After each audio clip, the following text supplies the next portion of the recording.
광저우에서 제일 붐비는 거리, 그게 땅 위가 아닙니다. 도심 한복판인데 이 소리 발밑에서 올라옵니다. 다들 그냥 흔한 지하철 연결 통로겠거니 무심히 지나치죠. 그런데 이 발밑에 축구장 30개를 합쳐놓은 듯한 거대한 지하도시가 숨어 있습니다. 끝없이 갈라지는 미로처럼 길이 얽혀 있어서 손에 쥔 지도 앱조차 방향을 잡지 못하고 먹통이 되기 일쑤입니다. 어른들도 순식간에 길을 잃기 십상이죠. 아시아 최대 규모 지하상가 중 하나, 광저우의 시상 티에너입니다. 문제는 모든 통로가 약속이라도 한 듯 다 비슷하게 생겼다는 점입니다. 어느 쪽으로 꺾어도 익숙한 간판과 조명이 끝없이 이어지니까요. 그런데 대체 왜 이 넓은 땅을 이렇게까지 깊게 파내려갔던 걸까요? 와, 통로 하나를 돌았을 뿐인데 여기 네온 사인 좀 보세요. 완전히 딴 세상에 온 것 같네요.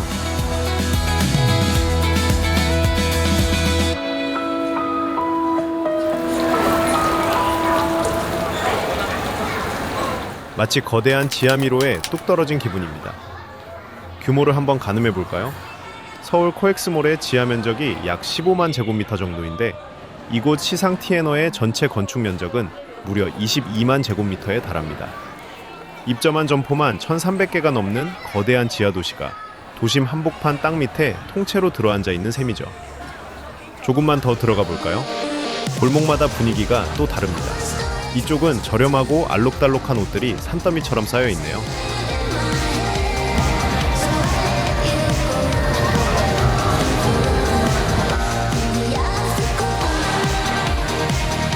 요즘 카페에서 커피 두어 잔 마실 값이면 여기선 마음에 드는 옷 한 벌을 손에 쥐게 됩니다. 그뿐인가요? K-팝 아이돌 굿즈숍에서는 포토카드를 고르는 젊은 친구들로 북적입니다. 앨범과 좋아하는 멤버의 사진까지 마치 한국의 명동이나 홍대 거리 한복판에 있는 듯한 착각마저 듭니다. 어느새 이곳은 현지 10대와 20대들의 특별한 놀이터가 된 거죠. 조금 더 걸어가 보니 손잡이를 돌리는 소리가 정겨운 뽑기 코너와 한국식 즉석사진 부스도 보입니다. 손잡이를 돌릴 때의 작은 설렘, 그리고 좁은 부스 안에서 친구들과 깔깔거리며 남기는 사진 한 장. 큰돈 들이지 않고도 하루를 알차게 채우는 소소한 행복이 이 지하에 촘촘히 깔려 있습니다. 재미있는 건 옷부터 아이돌 굿즈, 그리고 이 사진 부스 문화까지 지하 놀이터 구석구석에 한국의 흔적이 깊게 녹아있다는 점입니다. 바다 건너 이 먼 땅속까지 흘러든 문화가 현지 청춘들의 취향 한가운데에 자리 잡고 있다는 게 참 묘하면서도 인상 깊게 다가오네요. 그런데 이렇게 즐겁기만 한 지하는 대체 왜 이토록 깊고 넓게 조성되었던 걸까요? 여기서 문득 묘한 대비가 하나가 느껴집니다. 에스컬레이터로 몇 층만 올라가면 지상엔 수백만 원을 호가하는 최고급 명품관들이 즐비하게 서 있습니다. 거기선 가방 하나를 사기 위해 몇 개월 할부로 계산해야 하는지 고민하곤 하지만 정작 이 발밑에서는 다들 가성비 좋은 옷을 골라 담고 부담 없이 하루를 즐기고 있죠. 조금 더 안쪽으로 들어가니 이번엔 먹거리 골목이 펼쳐집니다. 노릇하게 익어가는 꼬치구이 냄새, 갓 구운 빵 향기, 그리고 반가운 한국 라면 가게까지.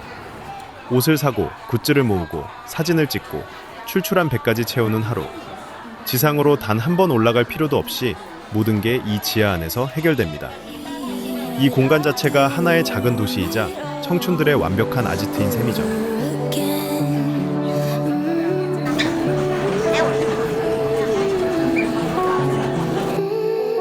이렇게 지하 상권이 다시 붐비는 데는 사실 최근의 시대적인 이유도 있습니다. 중국 젊은 세대 사이에서 핑티, 즉 값비싼 브랜드 대신 실속 있고 가성비 높은 대체품을 찾는 소비 흐름이 깊게 자리 잡았기 때문인데요.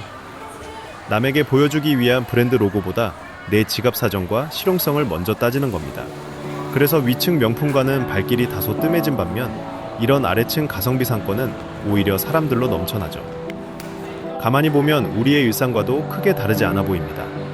팍팍해진 살림에 명품 대신 실속을 챙기는 마음은 요즘 시대를 살아가는 많은 청년들의 고민과도 닮아 있으니까요. 다만 한 가지, 눈에 띄게 다른 점이 있습니다. 한국의 지하 상가는 지상과 물가나 분위기가 자연스럽게 이어지는 편이라면 이곳 광저우는 위층과 아래층이 마치 칼로 자른 듯 나뉘어져 있다는 느낌을 받습니다. 가격표도 오가는 사람들의 분위기도 조금 다르죠. 화려한 지상의 삶은 저 위에서 흐르고 있고 그 도시를 떠받치는 청춘들의 진짜 하루는 이 아래에서 시작되고 있는 느낌입니다. 같은 도시를 살면서도 어느 층에 발을 딛고 서 있느냐에 따라 서로 다른 시간이 흐르고 있는 것 같아요. 그렇게 이런저런 생각에 잠겨 걷고 있는데 순간 걸음이 딱 멈춰섰습니다. 방금 전까지 네온 사인이 번쩍이던 거리가 모퉁이 하나를 돌았을 뿐인데 다른 시대로 바뀌어 있었어요. 마치 오래된 흑백 영화 속으로 걸어 들어온 기분입니다.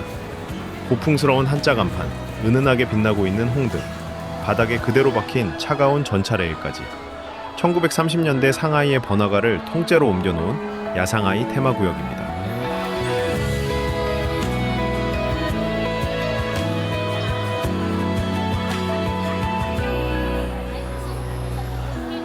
다들 저마다 카메라를 들고 사진을 남기느라 여념이 없네요. 하지만 여기서 한 가지 짚고 넘어갈 사실이 있습니다. 이곳은 진짜 상하이도 아니고 1930년대의 유적도 아니라는 거예요. 2010년대에 상업적인 목적으로 세심하게 기획되어 만들어진 인공 세트장이라는 점이죠. 하지만 가만히 들여다보면 참 영리한 기획입니다.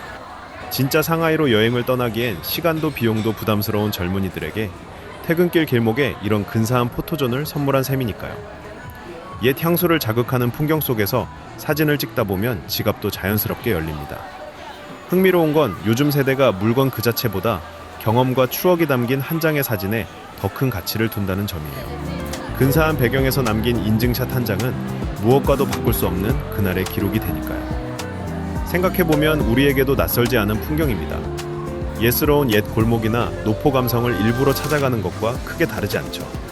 어차피 만들어진 무대라는 걸 알면서도 다들 기꺼이 그 시절의 분위기 속으로 걸어 들어갑니다. 진짜냐 가짜냐를 따지기보다 지금 이 순간이 즐겁고 예쁘게 남는다면 그걸로 충분한 것일지도 모릅니다. 어쩌면 여행이라는 것도 잠깐 동안의 기분 좋은 착각을 느끼기 위해 다른 사람들에게 익숙한 공간으로 떠나는 일인지도 모르겠습니다. 그 기억이 오래도록 마음을 채워준다면 그것만으로도 충분한 것 같아요. 그렇게 화려한 옛거리를 빠져나와 조금 더 안쪽 깊숙이 발걸음을 옮기던 바로 그때 길은 점점 좁아지고 조명은 어두워집니다. 화려한 옷가게도 흥겨운 음악 소리도 어느새 뒤로 사라지고 가장 구석진 서늘한 통로만이 남았어요. 마감조차 덜 된 거친 콘크리트 벽을 바라보면 차가운 냉기가 그대로 전해지는 것 같아요. 자, 이제 처음에 던졌던 그 질문으로 돌아갈 시간입니다. 이 거대한 땅속을 대체 왜 이렇게까지 깊게 파내려 갔던 걸까요? 그 답은 놀랍게도 쇼핑이나 산업시설이 아니었습니다. 이야기는 1969년 냉전 시대의 서늘한 공포로 거슬러 올라갑니다. 당시 소련과의 국경 분쟁으로 핵전쟁의 위기감이 극에 달하면서 중국은 전국적인 대피시설 건설에 나섭니다. 불을 깊이 파고 식량을 비축하라는 마오쩌둥의 유명한 구호 아래 온 국민이 오직 살아남겠다는 목적 하나로 땅을 파내려 갔고, 그렇게 만들어진 거대한 지하 방공호가 바로 오늘날 중국 지하 도시 문화의 거대한 뿌리가 되었습니다.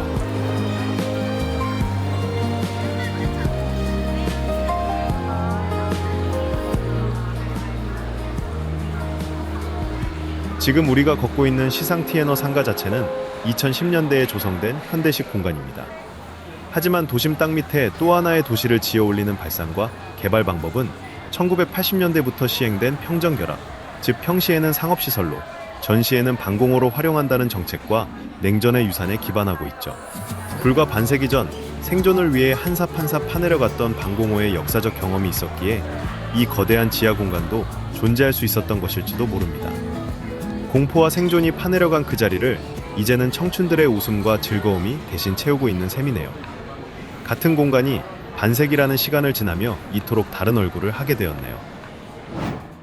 걷다 보니 예전에 소개해드렸던 대형 쇼핑몰과 애플스토어가 있는 거리로 자연스럽게 이어지네요. 어느새 하루가 저물어 도시엔 저녁 노을이 내려앉고 있습니다. 오늘 지하 세상을 천천히 둘러보며 든 생각은 지하라는 공간이 시대의 흐름에 따라 늘 다른 역할을 해왔다는 점입니다. 어느 시대엔 목숨을 지켜주는 생존의 방패였고, 또 어느 시대엔 도시를 잇는 교통의 길이었으며, 지금은 청년들의 가벼운 주머니와 소소한 일상을 품어주는 넉넉한 터전이 되어주고 있죠. 지상과 지하는 서로 등을 맞댄 채 하나의 도시를 완성하는 한 몸과 같습니다. 어쩌면 저 눈부신 마천루의 스카이라인을 조용히 떠받치고 있는 것은 이 지하에서 각자의 하루를 열심히 살아내는 청년들의 시간일지도 모르겠습니다. 부디 이 청춘들도 머지않아 저 지상의 환한빛 아래에서 원하는 것을 이루며 마음껏 웃는 날이 오기를 바라봅니다.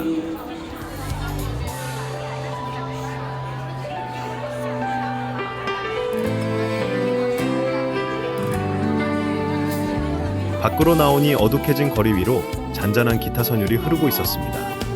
어디서도 볼 수 없는 특별한 공연에 무심히 지나던 사람들이 하나둘 걸음을 멈추고 음악에 귀를 기울이네요. 누군가에겐 생존을 위한 피난처였고, 누군가에겐 생애 첫 쇼핑의 설렘이었으며, 또 누군가에겐 오늘 하루를 온전히 즐기는 놀이터가 되어주는 공간. 지하라는 이 낮은 자리에는 저마다의 소중한 추억과 삶의 이야기가 그렇게 차곡차곡 쌓여가고 있었습니다. 우리는 흔히 위만 올려다보며 도시를 이야기하죠. 더 높은 마찰로, 더 화려한 야경. 하지만 그 화려함의 바로 아래, 우리 발밑에도 이렇게 또 하나의 세계가 조용히 숨쉬고 있었습니다. 여러분들이 지금 딛고 서 계신 그 도시의 발밑에는 과연 어떤 이야기들이 쌓여가고 있을까요?